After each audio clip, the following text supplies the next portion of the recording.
Margaret Mead said, "Never doubt that a small group of thoughtful, committed citizens can change the world. It's the only thing that ever has." That statement epitomizes bare-knuckle democracy. It's underway right now in 21 communities in British Columbia. Communities that are fed up and they're not going to take it anymore. They've come together to petition the provincial government to change regulations that favor resource developers over local citizens, local governments, and the environment. The BC Coalition for Forestry Reform says it's time to put an end to a Campbell government regulation that handed land use oversight back to the companies that are logging and mining on Crown lands. The regulation is called professional reliance or self-regulation. Since its introduction more than 15 years ago, the Coalition says watersheds have come under attack and there's nothing local governments can do to stop it. The Coalition contends professional reliance puts logging companies in a conflict of interest. They say, how can a company be entrusted to protect the very environment it utilizes to make money? When that happens, the environment is a regular loser. We invited Taryn Skalbania of the Peachland Watershed Protection Alliance to join us for a conversation that matters about the right to roll up your sleeves and make sure your government represents everyone's interests. Conversations That Matter is a partner program for the Centre for Dialogue at Simon Fraser University. The production of this program is made possible thanks to the support of the following and viewers like you. Welcome. Thank you. We find ourselves in an interesting situation right now. The provincial government has asked for a response to this professional reliance legislation that exists. Let's talk about what that is and then where you think we need to go. So what is professional reliance? It's known by its opponents as the fox running the henhouse. The fox running the henhouse, yeah. Yes, and being a farmer, I know all that, what that means. But it's the industries in BC being regulated by the people who work for the industry. Mm-hmm. So, for example, logging, the foresters making the rules and being responsible for monitoring the logging industry. Okay, so on the outside when you say that, I go, okay, so I would want foresters making those rules. But it's a little bit more than that, isn't it? It's the foresters who are working for the forest company. Yes, they're being paid to do work that may or may not benefit the rest of the environment or the communities that they're working in. They're being paid to get the best price of wood and to get the best amount of wood out for the cheapest. And you're being very cautious about saying it is a conflict of interest. It's That's the way you see it as a conflict of interest. Yes, I do. A lot of people do. I do too. Yes. And so why? Like, why does that become a conflict of interest? We need, let's say, professionals in particular industries to be on top of this. They have to have a commitment to the industry. What is it about the current situation that causes you so much concern, and where's the evidence to back it up? I don't think that all professionals in our industry are like this. Say, for example, a doctor or an engineer. You know, they're more precautionary. It's a doctor's job to keep people alive or keep airplanes in the air, so they take a more cautionary, approach. Whereas in the forestry industry, it's less precautions are taken. It's more about dollars, the bottom line. So gambles are taken, and it eventually will catch up in our environment. Well, you say you've seen it happen where you call home, Peachland. Tell me what's going on there, and why does it start to cause you concern that, okay, they're carrying out their duties for a forest company, okay, so what? But where does it start to cross the line and have an impact on the community? We have a water treatment system, and legally the District of Peachland has to supply water to its 5,000 inhabitants. Mm-hmm. However, they have no say in what happens in the watershed. How's that possible? Well, it's Crown land, and the government has given 100% of control to the logging companies. The foresters and licensees have more control in a community watershed than the community. They tell you where they're logging, when they're logging, what they're logging, how they're logging, and we have no say. They advise us, but the District of Peachland or a regional district or any jurisdiction has no say in what happens to the logging. in the So area. I thought the Forest Practices Code that was brought in by the Mark Harcourt government going back into the 1990s would have addressed all of these kinds of issues, because when you took a look at the stack of recommendations or regulations that came with all of that, I was under the impression that all of these things had been addressed because they were so concerned about preserving habitat, and not just for fish, but everywhere. What happened? Well, in the 2000, that great document, the Forestry Practices Code, was thrown out. It did have its problems too, but in the interest of saving money and reducing the amount of labor as far as forest rangers and foresters in the government, they adopted something called the Forestry and Range Practices Act, which gave the power to the professionals in the logging industry. So they actually took the power out of the hands of the regulators and gave it to the users. Exactly. There's no more Ministry of Forests. It became Ministry of Forests, Lands, and Natural Resources, and they also added, agricultural land use in there. And there's actually a little passage in the Forestry Range Practices Act that people who are opposing things like logging have no say if it unduly reduces the amount of timber supply. So we can say all we want. If they can ruin our water system, we can say please don't. But if it ruins their timber supply or reduces their timber supply, we have no say. Got to get you to hang on for a second while we take a quick commercial break. We'll be right back. Sorry for the interruption, but I need your help. I'm asking you to support the show by becoming a patron. That means pledging $1 per show. Conversations is a unique program. There's no grandstanding, no arguing, no yelling.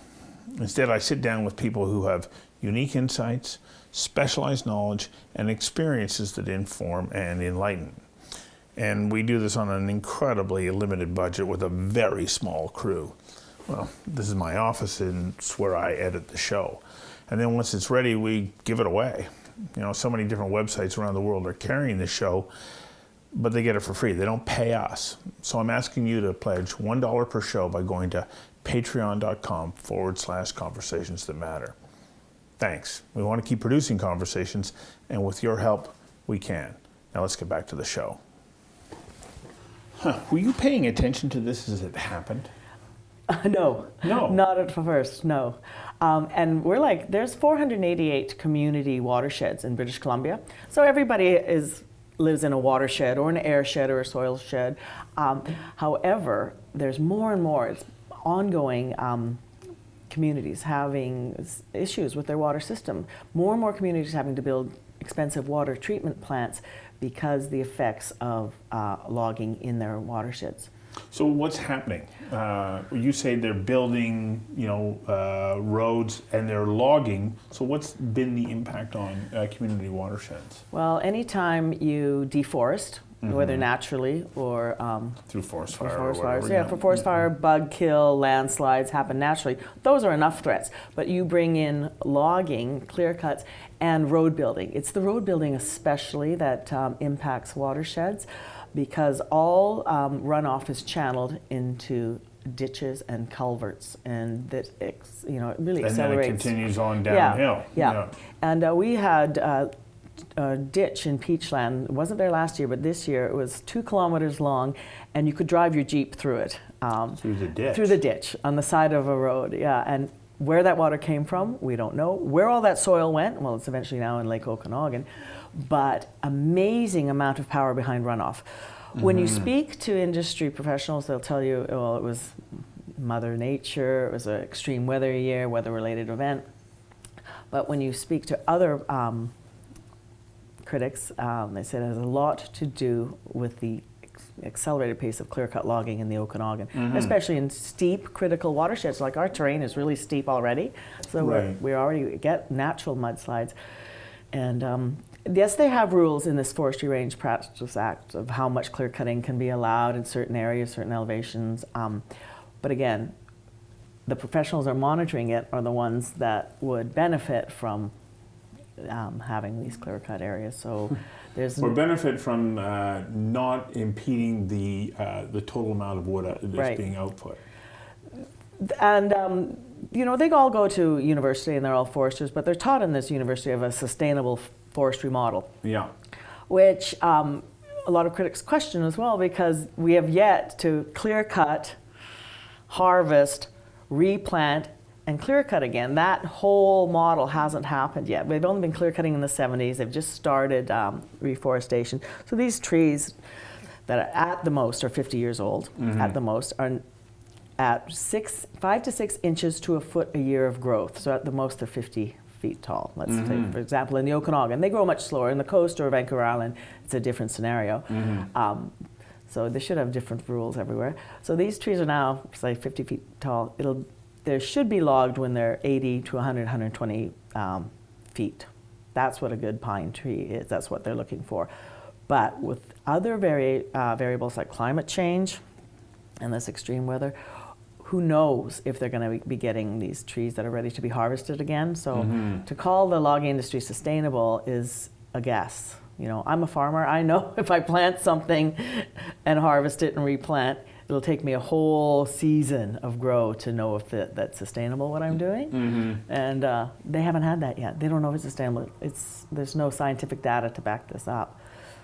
And we've got some data from places like Norway, Iceland. They were clear cut, I think 1,200 years ago. Iceland was denuded. Norway has clear cut, harvested, replanted, and they're on to their second cycle now, and they're not getting great results with the regrow. Of course, it's a different climate and different areas and different ways of forestry. Maybe they're better with their clear cutting, maybe they're worse. It's not all equal, but I would say it would be gambling to say that this forestry is sustainable. And I'm not a forestry expert at all. That's the problem with we're just community groups, and you know, we've had to learn how to take soil samples. We've learned to test the water for turbidity. We're out there, you know, checking on species at risk, counting moose droppings, planting grass seeds, looking for Lewis's woodpeckers. So what's happened now, because the government has given up monitoring the forests, they've outsourced that to professionals. Well, the professionals aren't doing the job that we think they should be doing, so now they've outsourced it to us. We've had to go... Yeah, but not intentionally, unintentionally. No, unintentionally. What happened that made you go, hang on a second, you know, there's a problem here. We need to find out what's going on. What was that thing that motivated you to get involved? Well, for me personally, it was a large mudslide that came into our water reservoir area about 50 meters from the intake. And when was that? It was in May of 2017. So during a high freshet or spring runoff. Yeah. Turbidity is normal in any creek source water system. Right. You know, if you don't draw from a well or from deep under the lake, you get spring runoff and you get the tannins in the water will color the water. And some people just drink it, but if you're pregnant or have a compromised immune system or senior, they advise you not to. So we started with the boil water notice. And that happens yearly in Peachland. We talk to pioneers, and we've got anecdotal evidence that since the turn of the century, there was always 1 or 2 weeks a year there was a boil water notice. Well, our boil water notice lasted 5 months this year. 5 months? So there's more stuff coming into our water system. Yeah. And it did. It shut down our water treatment plant for a while. So it's cost us a huge amount in extra chlorine. So now we're ingesting more chlorine, which, you know, of course, the government tells you it's fine, like fluoride. We're now paying for more filters because our water treatment plant's getting plugged. And we had to actually remove boulders, rocks, and sludge from both our water intakes. That was a cost of about $260,000 to $350,000. Those final costs aren't even in yet. There's also another factor that's really affecting our little town of Peachland. We want them to help preserve our watershed and protect it, because anything you do up in the watershed translates to being a lot cheaper, safer, easier to do than treating the water at the tap. So our government in Peachland, unfortunately, has decided to go just with water treatment plant measures. So they've just approved a $10 million loan. There are 5,000 residents are going to have to pay back for a $24 million water treatment plant. Our current water treatment plant is just filtration. So now with this new plant, state-of-the-art, will have UV sensitivity, filtration, and chlorination. So it should get rid of all that turbidity as long as there isn't a major mudslide, deforestation from forest fire, logging. There's no guarantees. Okay, so this is what made you say, well, hang on Yeah. a second. Why are we having to go out and spend $24 million on a new water treatment plant? Like, why does this situation exist? Was it a real eye-opener for you when you started to see what the regulations were? It was. I was absolutely shocked. I did not know that the District of Peachland had no say on what was happening in their own watershed. It's 400 square kilometers, yet, and full of pressures. They have no say over the 1,500 head of cattle that range there 5 months of the year and poop 100 pounds of manure a day into our creeks and streams. Oh my God. Unfenced, unmonitored. Right.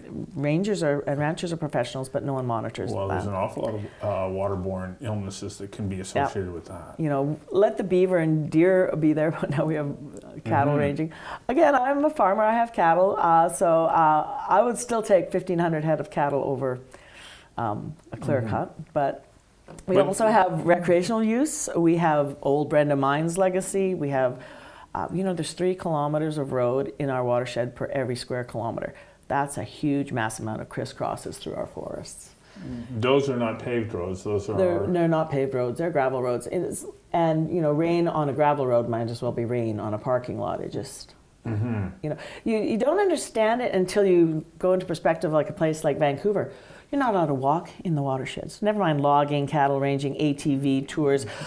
There's a guy prospecting for copper right now in Peachland. He's allowed to disturb Beaver Dam because he's got some rights to I look for know, copper. because when I think about the water reserves here, they're all fenced off and you are not allowed in there for any reason whatsoever. Victoria's is slightly different. You're allowed to mountain bike in Victoria's Reserve. So that's one of the issues that our groups found out about, these watershed reserves. Vancouver bought their watershed area. So they own it. Leased it, 999 years. They allowed some logging in the 70s, and then they realized that the value of timber can nowhere come close to the value of clean drinking water for a population. Right. And Victoria's different. They actually use legislation to protect their watershed. So you have this mudslide. It motivates you to get involved. It's an eye-opener. We've got a new government that's come in, though, that seems to be listening. Is this encouraging for you, or do you remain concerned?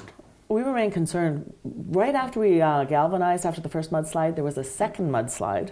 Took out our other water treatment system, not much more than a month later. And we actually called a state of emergency in Peachland. In Peachland? In Peachland had their very first historical state of emergency because this mudslide was so close to taking out the water treatment plant. It started by this legacy mine, Brenda Mines.